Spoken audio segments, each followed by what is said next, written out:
ბავშვებს გასართობი შოუ შესთავაზა. ღონისძიებას სოფელ წილკნისა და გალავნის ბავშვთა სახლების აღსაზრდელები და გენი ქართულის ბენეფიციარები დაესწრნენ.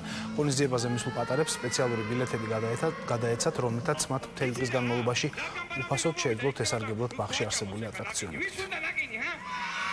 დღეს მუშტაიჩი მოსულ პატარებს ბარამბინო მეგობარ ზღაპრისკმილებთან ერთად ნამდვილი დღესასწაული მოუწყო. აქ მათ დახვდათ უამრავი სიურპრიზი, დაურიგდათ ნაყინით ტკბილეული საჩუქრები, ყვალდნენ ასევე სტუმრები გალავანის და წილკანის ბავშვთა სახლიდან. ღონისძიებას დაესწრნენ გენი ქართულის ბენეფიციარებიც. ყველა პატარას ბარამბო ულოცავს ბავშვთა დღეს.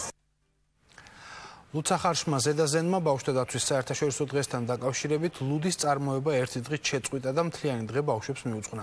ზედაზენმა უმასპინძლა ორგანიზაცია გენი ქართულის 80-ზე მეტ მრავალშვილიანი ოჯახის პატარას. სტუმრად მოსული ბავშვებისთვის მოიწყო ინფოტური, პატარები გაეცნენ წარმოების პროცესს და ნახეს თუ როგორ მზადდება გამაგრილებელი სასმელი. ღონისძიების დასასრულს ბავშვებს საჩუქრად სხვადასხვა პრიზები გადაეცათ.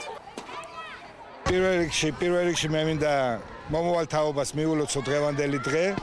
უსურვო ძლიერ და თავისუფალ ქვეყანაში ცხოვრება და ჩვენ უფროსებს უსურვო უფრო მეტი ყურადღების მიქცევა მომავალი თაობისადმი, იმიტომ რომ დღეს რასაც ჩვენ ვაკეთებთ, ეს ყველაფერი კეთდება ჩვენი მომავალი თაობისთვის. ჩვენ უკვე მეორე წელია თანამშრომლობთ ლუცახარში ზედაზენთან და მადლობა მინდა გადავუხადო მათ ამ პარტნიორობისათვის და გენი ქართულის ბავშვებისათვის ასეთი ლამაზი დღის მოწყობისთვის.